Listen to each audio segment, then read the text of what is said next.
जय हिंद दोस्तों। आज की क्लास में हम पढ़ने वाले हैं कक्षा 10वीं का गणित, प्रश्नावली 3.1 और सवाल नंबर 2। तो चलिए सवाल नंबर 2 में क्या लिखा है उसको पढ़ लेते हैं। तो सवाल नंबर 2 में लिखा है, क्रिकेट टीम के एक कोच ने 3900 रुपया में 3 बल्ले तथा 6 गेंदें खरीदी।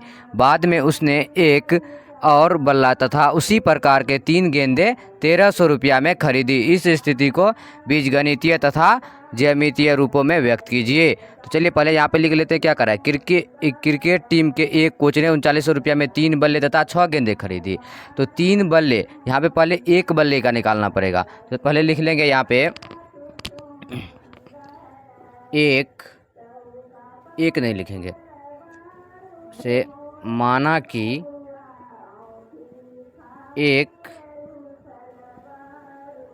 बल्ला का कीमत, एक बल्ला का कीमत बराबर क्या मान लेंगे, इसको x मान लेंगे। और गेंद यानी कि कितना गेंद है, एक गेंद, तो एक गेंद का कीमत, इसका बल्ला का कीमत x माने हैं तो एक गेंद का कीमत कितना मानेंगे, y। अब यहाँ पे क्या कर रहा है कि 3 बल्ले का कीमत, तो यहाँ पे लिखेंगे 3 बल्ले का कीमत। 3 बल्ले का कीमत कितना हो जाएगा, 3 गुना x तो 3x। उसके बाद यहाँ पे 6 गेंद, तो 6 गेंदे का कीमत, 6 गेंदे का कीमत कितना हो जाएगा, 6y। तो इस कितना आ जाएगा, 3x प्लस 6y बराबर, ये सब मिलाकर कितना रुपया में ख़रीदा है, 3900 रुपया में। तो यहाँ पे लिख लेंगे 3900 रुपया। अब इसको क्या मान लेंगे, समीकरण 1। समीकरण 1 नहीं, ये और हल होगा, उसके बाद समीकरण 1 मानेंगे।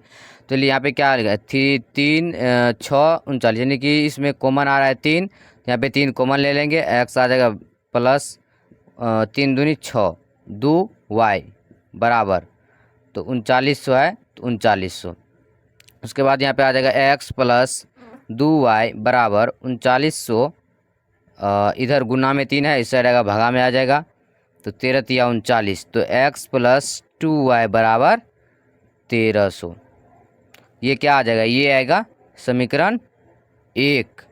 अब यहाँ पे देखिए, अब यहाँ पे क्या दिया हुआ है, क्रिकेट टीम के एक कोच ने 3900 रुपया में 3 बल्ले तथा 6 गेंदे खरीदे। बाद में उसने एक और बल्ला तथा उसी प्रकार के 3 गेंदे, एक और बल्ला खरीदा। एक और बल्ला मतलब x, एक बल्ला का कीमत कितना निकालें यहाँ पे x, तो एक और बल्ला का रहा है तो x।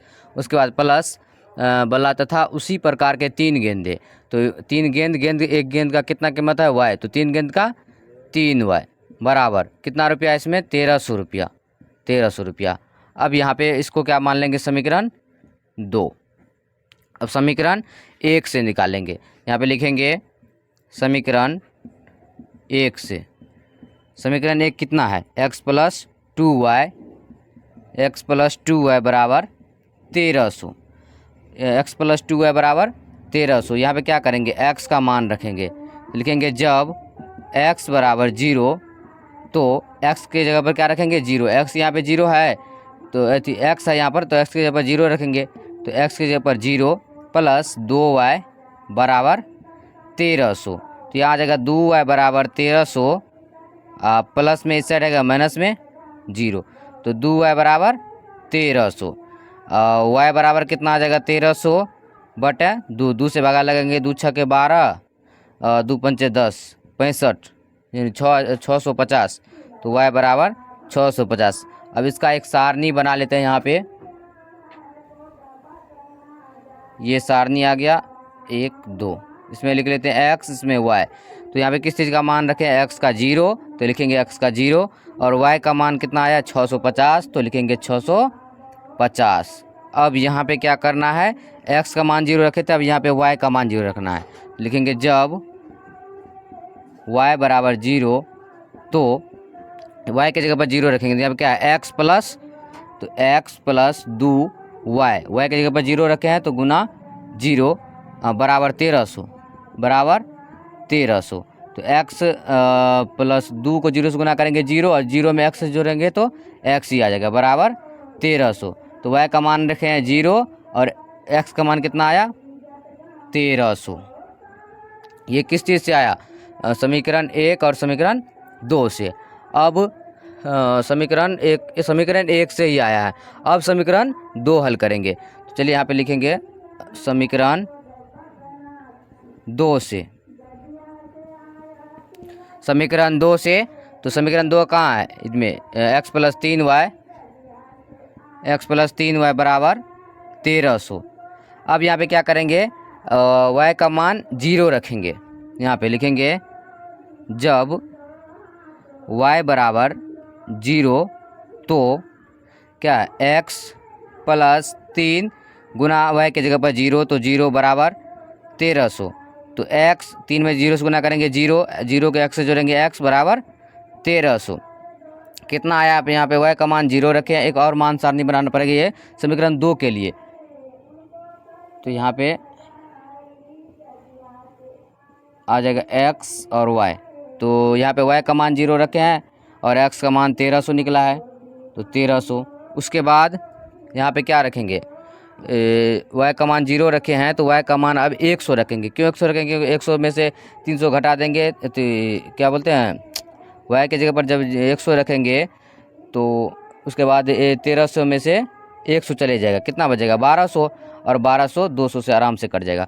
उसके बाद चलिए यहाँ पे इस साइड मिटा लेते हैं।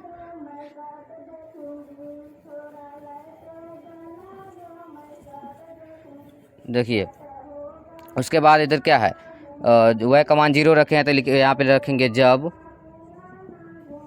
y बराबर 100 तो किधर है समीकरण 2। तो जब y बराबर 100 तो यहाँ पे लिखेंगे x, तो x प्लस 3 गुना y की जगह पर 100 रखे हैं तो 100 बराबर 1300 लिख दिए। अब यहाँ पे क्या आ जाएगा? x प्लस 100 300 बराबर 1300। तो x बराबर आ जाएगा 1300, ये प्लस में इसे रहेगा माइनस में 300, तो x बराबर 1300 में से 300 जाएगा तो 1000। 1300 में से 300 चले गया तो यार 1000 बच गया। अब यहाँ पे देखिए y का मान 100 रखे हैं तो लिखेंगे y का मान 100। अब x का मान 1000 निकला है तो यहाँ पे लिख लेंगे कहें 2 सैकड़ा 1000। चलिए ये जो है हमारा सवाल था, ये यहाँ तक हल हो चुका है। अब क्या करेंगे हम ग्राफ, यानी कि हमारे पास तो ग्राफ का बुक नहीं है तो हम क्या करेंगे इसी पर ग्राफ बना करके आप लोगों को बताते हैं। तो हम यहाँ पे ग्राफ बना चुके हैं और ग्राफ पे ये इस जैसे कि यहाँ पे 650 1300 1000 इस तरह से देख यहाँ पे निकला है मान, तो इसी तरह से यहाँ पे मान बैठाना है। तो यहाँ पे क्या किए हम कि 100 का ले लिए, चाहे यहाँ पर शुरू कितना होता है 1 2 3 4 या फिर 2 4 ऐसे करके होता है शुरू, लेकिन हम क्या किए यहाँ पर देख करके तो वैसे ही संख्या लिखे, जैसे 100 200 300 इसमें सारे आ जाता है 1800 तक है इसमें। चलिए हम इसी तरह से आपको भी बना लेना है। अब यहाँ पे देखिए क्या करना है, पहले है 0 और 650। यहाँ पे देखिए तो 0 तो यहीं पे रहता है सर, ये तो पता ही होगा आप लोगों को, और 650 है तो 650 किधर आएगा, यहाँ पे देखिए 600 यहाँ पे है और 600 के बीच में आ जाएगा 50 और 50 इधर, तो 50 50 100, तो 600 100 700 आ जाता है, तो बीच में यहाँ पे 50 है तो 650 ही आ गया।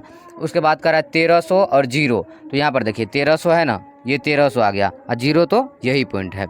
अब हम क्या करेंगे इन दोनों को मिला लेंगे। चलिए हम इन दोनों को मिला लेते हैं।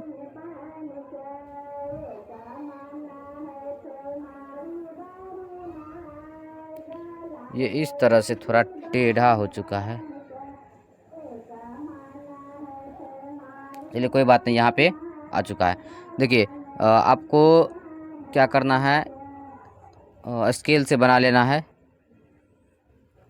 देखिए तो यहाँ पे क्या निकला है 0 650 है लिखा है वहाँ पे, तो यहाँ पे लिख देंगे 0 650। उसके बाद 1300 और 0, तो यहाँ पे 1300 है ये है और 0 इसी का मान है यहाँ पे, तो 0, तो ये हमारे पास ये इसका मान आ चुका, हम इस पर लिख दिए हैं। अब क्या करेंगे इनका मान लिखेंगे। तो यहाँ पर देखिए 1300 और 0 यहाँ पर भी है, इसमें भी 1300 0 था तो यहाँ पर भी 1300 0 है, तो यही आ जाएगा हमारा मान। ये इसको चाहे तो हम अलग में भी लिख सकते हैं ऐसे 1300 0, या भी यही हो जाएगा, तो एक ही लिखेंगे तो कोई बात नहीं है। अब यहाँ पे देखिए 1000 और 100 करा है, तो यहाँ पे देखिए 1000 यहाँ पे है और 100 यहाँ पे है, तो अगर हम इसका मान देखेंगे ऐसे करके अगर आता है ये यहाँ पे मिल सकता है। तो 1000 और 100 यहाँ पे आ जाएगा। तो हम क्या करेंगे, एक लाइन इस तरह से खींच देंगे यहाँ पे ऐसे करके, ये यहाँ पे कट जाएगा, तभी ना इसका भी 1300 आएगा। ये यहाँ पे कटेगा तभी ना इसका भी आएगा। तो यहाँ पे लिख दिए, और ये क्या आ जाएगा हमारे पास, तो ये आ जाएगा 1000 और 100। तो लिखेंगे कहें दुआएं सिकरा 1000, 1000 और 100 लिख दिए। अब ये कौन सा समीकरण से था, तो ये वाला समीकरण से था, x + 2y = 39। तो ये पहला समीकरण था, पहला समीकरण से। अब दूसरा समीकरण क्या है, x + 3y = 1300। तो x + 3y = 1300। ये पहला समीकरण भी कंप्लीट, दूसरा का समीकरण भी कंप्लीट। बस इतना करना है कि इसका मान दे करके 100 200 इस तरह से बैठाते जाना है। अब यहाँ पे देखिए सवाल नंबर 2 कंप्लीट हो चुका है, और एक एक करके सवाल पढ़ना है। इससे पहले सवाल नंबर 1 बताए थे, आज सवाल नंबर 2 बताए हैं। अब अगले दिन सवाल नंबर 3 बताएंगे। तो चलिए आज की क्लास यहीं पे, और अब अगले दिन अगले क्लास के साथ मिलेंगे। तब तक के लिए जय हिंद, वंदे मातरम।